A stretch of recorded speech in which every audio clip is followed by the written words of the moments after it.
Hello friends, நம்ம தேவதை குடி சேனல் பார்க்குற எல்லா தேவதைகளுக்கும் வணக்கம். இன்றைக்கி நம்ம ஒரு ரெசிபி தான் இந்த வீடியோவில் பார்க்க போகிறோம்.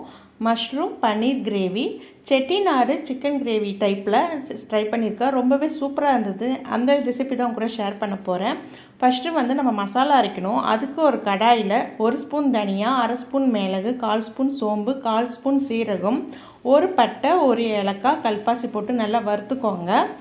இப்போ இது கூடவே ஒரு பெத்த தேங்காய் துருவி வச்சுருந்தேன், அதையும் போட்டு நல்லா வறுத்து ஆற வச்சுடுங்க. இப்போ அதே கடாயில் ஒரு 3 ஸ்பூன் அளவு எண்ணெய் விட்டு லவங்கம், சோம்பு போட்டு தாளிச்சிட்டு 3 வெங்காயம், 2 பச்சை மிளகாய் கட் பண்ணி போட்டிருக்கேன். இது நல்லா வதங்கணும். இந்த மசாலா அரைக்கும் போது ஒரு 5 முந்திரி பருப்பு கூட சேர்த்து தண்ணி ஊற்றி அரைச்சி எடுத்துக்கோங்க. இந்த விழுது நல்லா வழுவலுன்னு அரைச்சி எடுத்துக்கோங்க. இப்போ வெங்காயம் வதங்கின பிறகு தக்காளியும் போட்டு நல்லா வதக்கியாச்சு. கொஞ்சமாக கல்லுப்பு போட்டு வதக்கியிருக்கேன். இஞ்சி பூண்டு விழுது சேர்த்து வதங்கின பிறகு தேவையான அளவு தனியா மிளகாய் தூள் போட்டுக்கோங்க. 1 கிளாஸ் அளவு தண்ணி ஊற்றிருக்கேன். இப்போ இது கொதிக்கும் போது நம்ம கட் பண்ணி வச்சுருக்க காளானை இது கூட சேர்த்துக்கலாம். அரைச்சி வச்சுருக்க விழுதையும் இது கூட சேர்த்துட்டு ஒரு 5 நிமிஷத்துலேருந்து 8 நிமிஷம் வரைக்கும் நல்லா கொதிக்க விடுங்க. காளான் சீக்கிரமாக வெந்துடும். இப்போ இந்த ஸ்டேஜில் நான் பன்னீர் இது கூட சேர்த்துக்கிறேன். ஒரு 100 கிராம் அளவு பன்னீர் இது இருக்கும்.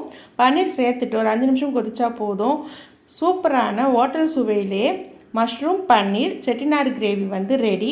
இதே மெத்தடில் ட்ரை பண்ணி பாருங்கள். இட்லி, தோசை, சப்பாத்தி, பூரி, தோசைக்கு எல்லாத்துக்குமே நல்லாயிருக்கும். பரோட்டாக்குமே ரொம்ப சூப்பரான ஒரு காம்பினேஷன். அப்படியே நான்வெஜ் கிரேவி மாதிரியே இருக்கும்.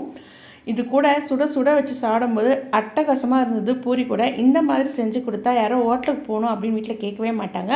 ட்ரை பண்ணி பார்த்துட்டு எப்படி இருக்குன்னு சொல்லுங்கள். மறக்காமல் சப்ஸ்கிரைப் பண்ணுங்கள் ஃப்ரெண்ட்ஸ்.